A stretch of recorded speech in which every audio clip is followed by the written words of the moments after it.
tiesiog, iš partnerystės vardan perduosim tą, ką vengrai mūsų prašys.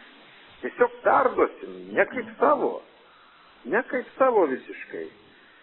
Tai ateina tavo kaimynas ir sako, tu pasakyk tam anam, žinai, tu nenoris, kad susigadintum santykius tas vengras čia su ko nors nenoris, mūsų čia, žinai, padaryti jų ten kažkokiais tai partneriais šitų klausimų. Tiesiog, laišką kokį mes atnešim, sakysim, čia vengro laiškas. Turėsi atsakymą, duok man, aš perduosiu. Tiek žinių. Bet čia, sakykime, čia yra tas mūsų noras, sakykime, ar čia vengrai išėjo su to pasiūlymu, kokia čia vengrai išėjo visiškai, čia mes nieko sėdim ir staiga jie kreipėsi į mus, nes tada dar buvo tie laikai, kai čia mes partnerystę strateginę vystėm ir aišku, kita vertus jie pasižiūrėjo, kad ten tai Jerevane, ten tų ambasadų nebardo. Bet atėjo pas mus, nežinau, kas ten dar galėtų ten tą vaidmenį vaidinti šias valstybių, matyt, kokia nors ten senoji didžioji Britai kokį nedarytų, jie prašė mūsų, galėjo gal kokių Lenkų, nežinau, gal nėra. Bet jie gal prašė, bet jie nesutiko? Neprašė, nes atėjo jau seniai, lapkričio mėnesį, kuomet tas daiktas tik įsisiūbavo ir aprimo. Ir tada jis taip ir atėjo tas direktorius pas mane, toks Bagdonas ir sako, mes dabar čia pasikapojom, viską, ten koks mėnuo buvo praėjęs po viso to. Ir sako, supratom, kad sako, nori mūsų ministras parašyti jų ministrui laišką. Ir sako, mes net neturim kai perduoti. Sako, послали там по общему факту министерства в Ереване. Tipo tą ministro laišką. Послали ir tiek žinių, net nežinom, sako, ar jie ten gavo jį. Taip. Tai tokio pobūdžio paramos ir reikia, kad ką nors jie norės kokią nors žinią perduoti. Grinai čia, kad jie dabargi nekalbėsis, jie ten ir nesikalba, bet raštu ką nors galbūt sugalvos, ką nors viens kitam parašyti, ar ten, nežinau, ar ten su nacionalinė šventė pasveikinu. Žinai, kokie būna pirmieji žingsniai išėjimo iš tokios šiknos. Ar ten, nežinau, pakviesti kokį nors multinacionalinį renginį, kokį nors Budapešte. Aš įsivaizduoju tokie dalykai. Tokie paštininko, ne, man atrodo, tu ten kaip rašai pašto dėžutė. Tik paštininko. Žinok, aš tai tikrai, man taip jie pristatė ir aš bandau jums irgi visiems paaiškinti, kad tik apie tai šneka yra. Ir aš įsivaizduoju, ir čia mes būdami normalūs europiečiai, tai tam Azerui galim pasakyti, jeigu jis dar labai tokiam, žinai, ten papanės jiem šneka, žinai, kad reikia įsidenus, tai jiem galim pasakyti, kad gal reik pasiskaityti vienos konvenciją, žinai, mielas draugas. Nes, žinai, sakau, kaip tas visi tie jautrumai buvo dėl Seimo, paskui atsirisdavo mums rikošetų, tai... Sakau, su grasinimais atšaukti, ta prasme, ambasadorius konsultacijom, perkelti ambasadą ten į Rygą. Čia buvo pokalbių temos tokios, žinai. Jeigu jūs taip, tai mes darysime, žodžiu, tą ir tą, žinai. Sumažinsim atstovavimą lygiai, atšauksim ambasadorių konsultacijom, perkelsim ambasadą į Rygą ir tą darė abi pusės. Tai, žinai, tam kontekste, žinai, tas ir susirašinėjimas vyko, žinai, dėl tavo siūlymo, tai mūsų tokia buvo atsargi, žinai, iš tikrųjų pozicija, bet reikia tada dar kartą peršnekėti, reikia pasidaryti tokį brainstormingą, galbūt čia ir ministrui dalyvaujant.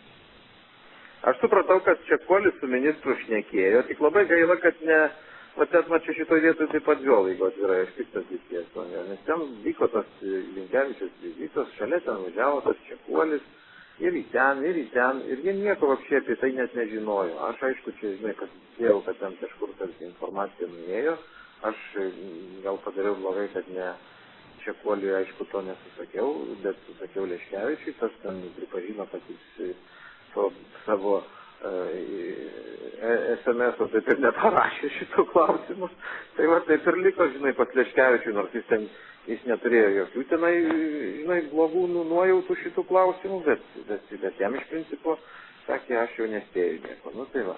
Tai taip ir liko, kad tik pas man iš principo tas liko, bet galėjo ten to vizito metu jau kažkaip pabandyti tą bent jau galvoj turėti, žinai, ir tas Linkevičius, ir tas Čekuolis.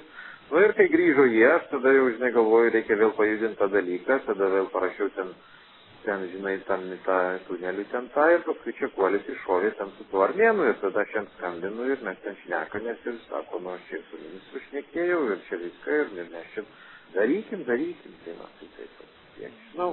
Per Čekuolį nežino tą reikalą. Jo, tarsi jisai žino, bet aišku, jį, nu, aš taip supratau, bet reikėtų jį dar galbūt, aš iš 2 savaičių būsiu Lietuvoje prieš tą ambasadorių suvažiavimą, aš žadu ir pas tą ministrą pakliūti. Ir aš matyt šitą dalyką klausiu, kelsiu jam greta ten keletą kitų.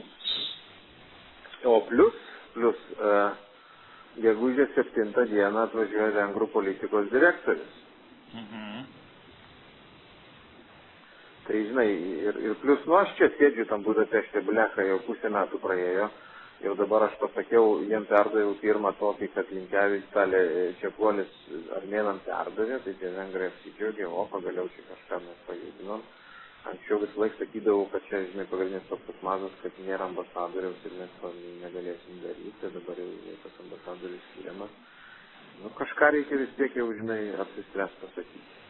Bet tik tai aš suprantu jūsų tą jautrumą, bet kai yra visiškai ten tokia audra stikliniai, tai čia toks dalykas, iš principo, gal jis nepakenks čia tiesiog, nu, dar viena tokia... Nu, aš sakau, gal sutapo dažnai, paūmėjimas tų santykių aiškinimusi, su tavo mailais ir, žinai, visi tada buvo susijautrinę. Tai sakau, išeinant iš tos situacijos, mano irgi buvo tokia, žinai, atsargesnė pozicija, žinai, kad dabar, jeigu mes dar čia pilsim kažkokius, tai, žinai, lyvas, tai ten vėl kažkokie tai bus veiksmai. Nes čia, žinai, buvo irgi kontekstas, važiuoja dabar irgi Butkevičius į Azerbaidžaną, 7, 8, 9, tai... Bet į Armėniją nevažiuoja? Ne. Šiaip reikėtų matyti tokiais atvejais lekai ten važiuoti. Bet ko ten važiuoti į Armėniją? Tai va, tai... Ekonominių jokių projektų nėra. Tai verslas irgi, žinai, kažkaip tai čia nelabai norėjo. 22 kažkaip šiaip netaip surinko į tą Bakų, bet jie irgi sako, jeigu būtų turas kažkoks per ten kelias valstybės, žinai, per Gruziją, Armėniją, Azerbaidžaną, tai mūsų interesas būtų kur kas didesnis, o dabar tai... Tai va, bet Butkevičius čia pats norėjo važiuoti labai tą formą. Nu ir gerai, kad važiuoja. O kas Seime, kokios ten nuotaikos dėl tų armėnų azerų, tai šitas Dingeris kaip tikras žydas remia musulmonus, aš taip suprantu, ne? Taip, jis čia vienas aršiausių. Statos nuomonė irgi tokia pat, aš taip suprantu, nors 88 metais jisai rašė laiškus Karabachą remdamas, bet dabar mūsų Tato irgi realpolitik vykdo kaip tikriausiai. Tada su Damienu kalbėjom, pusantros valandos jisai irgi taip pat mano, kad čia, žinai, azerai yra gėris. Tai va, o žinau. Nu, jasna, supratau. Tai pasišnekėsim, tada tikrai kažkaip reikia dar kartą sugrįžti prie to klausimą ir, reikia apsispręsti. Arba, bet aišku, žinai, čia gal jūs pagalvokit, bet, sakau, už 2 savaičių būsiu aš Lietuvoje. Ir tada vis tiek čia jau, nors, aišku, jeigu jūs, žinai, kažką darytumėt, tai pagal Čekuolio logiką būtų gerai daryti iki ten Petrikas neišvažiavo. Jo tokia, kartais teisinga, tai jo tokia, žinai, iš patirties tokia išplaukė, kad, tipo, negerai, kad jeigu jis ten nuvažiuos ir nuo to pradės. Kaip, žinai, tokia pagrindinis pirmas darbas, žinai, tai gal jau reikia iki tol padaryti. Jeigu iki tol nepadarysi ir paskui nenori, tarkim, nuo to pradėti, tai čiornai, tada vapšė atsikelia, žinai, dar, žinai, iki po vasaros, tai žinai. Bet kuriuo atveju, iš Vilniaus žiūrėčiau, jeigu, aišku, nejausdamas tų visų jautrumų ten jūsų su Artsachais ir taip toliau, tai Nu, tai man tai atrodo, kad čia toks, nu, bet kaip aš ir rašiau, žinai, nežinodamas, kad jūs ten verdat šitą visam šūdę. Tai, nu, man atrodo, iš Vilnių žiūrint, nu, tai yra, nu, būtent rūpinimasis, kad visi suvažiuotų į tą samitą ir kad kalbėtųsi ir bendras ateis pas lietuvių sakys, geras, ten perduot, žinai, ką nors ten Armėnai, nu, kad aš čia savo, na, nežinau, ką jie čia gali galvoti. Neutralioj kokioj tenai tarptautiniam forume kažką gal ten kur nors ten.